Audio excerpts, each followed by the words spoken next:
King Arthur's Knights, Chapter 9, Part 3. "O traitors that ye are," she cried to her brother and to Sir Bors, "why have ye let him go from his bed? Oh, if ye have slain him, I will denounce you for murderers." Therefore came the holy hermit and was right wroth, and they put Sir Launcelot to bed again. And the hermit staunched the wound and gave the knight a cordial, so that he awoke out of his swoon.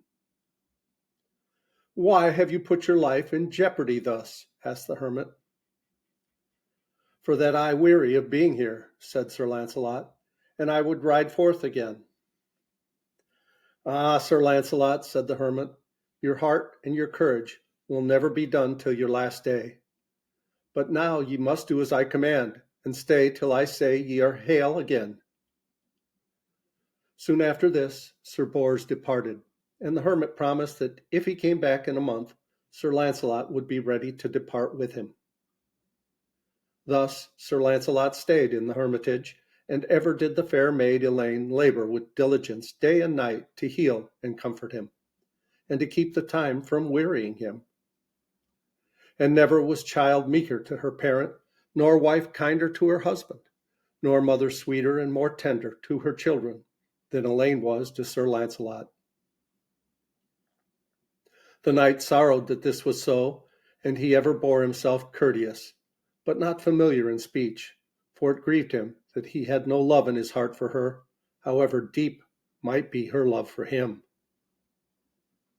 When the month was over, Sir Bors returned and found Sir Launcelot walking about the forest, hale and strong again, and eager to be riding. In a day they all made them ready to depart from the hermit and to go to King Arthur's court, which was then in London. The Lily Maid went with them, sad that all her loving care was now ending, but glad to see the noble air with which Sir Launcelot bestrode his horse, and thankful that sometimes, as they rode upon their way, he turned to her, smiling gravely, and spoke of the bright sunlight, the birds and trees they saw, and the company and travellers they passed. Then they came to Astolat, and Sir Bernard gave them all great welcome, and they were all well feasted and well lodged. On the morrow, when they should depart, the maid Elaine was pale and very quiet, until Sir Launcelot came into the hall to say farewell. Then the maid, bringing her father and her two brothers with her, went up to Sir Launcelot and said, "My lord, now I see that ye will depart. But oh, do thou have mercy upon me, for I must say that which damsels and gentlewomen are not used to say." Sir Launcelot, with grave, sad face, looked at her and knew what she would say, and in very heaviness of spirit replied, "Lady, it grieves me that I have unwittingly put such grief upon you." "O fair and gracious knight, suffer me not to die for love of you," cried Elaine, and looked more piteously and wanly upon him. "Oh, I would have none but you to be my husband." "Fair damsel," replied Sir Launcelot, "heavy is my grief to refuse you, but I have not turned my mind to marriage." "Alas," said Elaine, and smiled sadly, "then there is no more to be said." "Fair maid, I would that you will seek some knight more worthy of you," said Sir Launcelot. "When I am gone, do you set your heart upon some friend or kinsman, and for all the kindness ye have shown me, I will settle upon you £1,000 yearly." "Oh, of all this," said the Lily Maid, "I will have none, for if ye will not love me, wit ye well, Sir Launcelot, my happy days are done." "Say it not, fair maid," said the knight, "for many years and much love should be yours." But with a cry Elaine fell to the ground in a swoon, and her gentlewoman bore her into her chamber and sorrowed over her. In great heaviness Sir Launcelot would depart, and went to his horse to mount it, and Sir Lavaine went with him. "What would you do?" asked Sir Launcelot of him. "What should I do," said Sir Lavaine, "but follow you, unless you drive me from you?" "I cannot do that, so come with me," said Sir Launcelot. Then came Sir Bernard unto the knight and said, lifting his grey head and wrinkled and revered face to Sir Launcelot as he bestrode his horse. "Sir, I think my daughter Elaine will die for your sake. For ever was she quiet, but strong in mood, and a very fond heart." "It must not be," said Sir Launcelot, "but do thou cheer her, and when I am gone she will forget me. Never did I do or say aught but what a good knight should, and never made as if I cared for her. But I am right sorry for her distress, for she is a full fair maid, good and gentle, and sweet of voice and mood."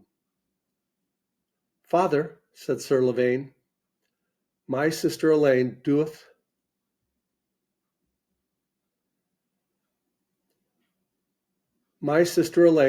as I do, for since I first saw my Lord Launcelot, I could never depart from him, nor never will I, if I may follow him." Night and day did the fair maid Elaine sorrow in silence, so that she never slept, ate, or drank. At the end of 10 days, her ghostly father bade her leave such grief and change her thoughts. "Nay," she said, "I may not, and I would not if I could.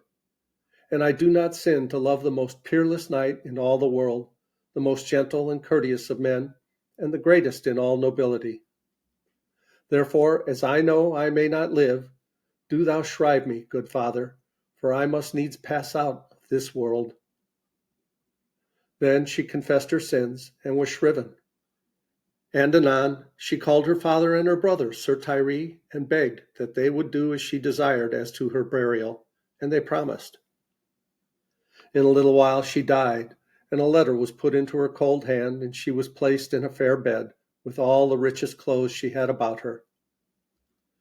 Then they carried her on the bed in a chariot, slowly, with many prayers and with much weeping, to the Thames, and there they put her and the bed in a barge.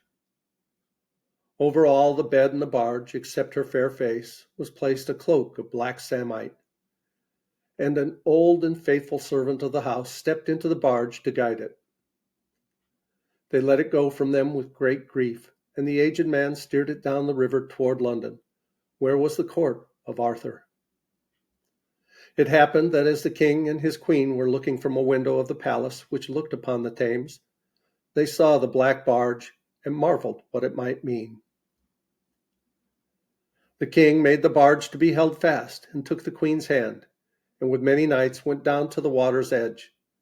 And there they saw a fair gentlewoman lying on a rich bed, and she lay as if she slept. The king took the letter gently from the fair hand which held it, and went into his court, and ordered all his knights to assemble, and then opened the letter and read what was written. The words were these: "Most noble knight, my lord Sir Launcelot du Lake, now hath death come to me, seeing that you would not give me your love.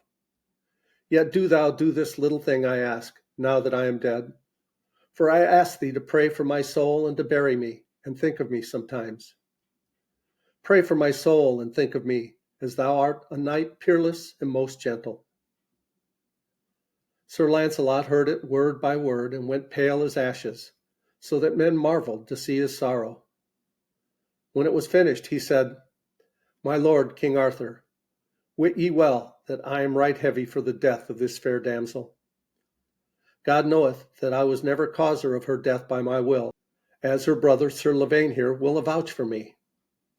She was both fair and good, and exceedingly kind to me when I was wounded. But she loved me out of all measure, and of that I was sore heavy." "Ye might have loved her," said the queen, weeping for sorrow at the hapless fate of one so fair and fond. "Madam," said Sir Launcelot, "I could not be constrained to love her, but I sorrow for her death exceedingly." "Truth it is," said the king, "that love is free and never will be forced, for all the prayers that may be said to it. But thou wilt of thy worship bury this fair maid, Sir Launcelot?" "That I will do," said the knight, "and in all richness and solemnity." Thus it was done, and all the knights of the Round Table sorrowfully followed the body of the fair Elaine to the grave. On her tombs in letters of gold, both thick and deep, were set the words: "Here lieth the body of Elaine, the lily maid of Astolat, who died of a passing great love.